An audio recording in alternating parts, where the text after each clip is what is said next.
Make yourself happy. Smiley face. What is the reason why PG&E rationalizes or tells us that is real, it's a true story about the supply to the grid? Are you aware of that little 5% thing?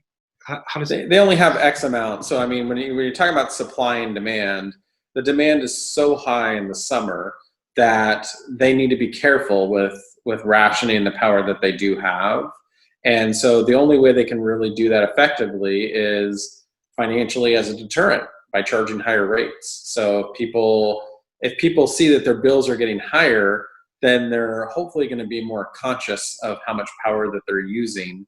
And the time of use plan is really designed to encourage people to do as much consumption during either partial peak, if they're on a plan that has partial peak, or off peak, to help spread it out so they're not at their limit of supply that they can provide all at one time.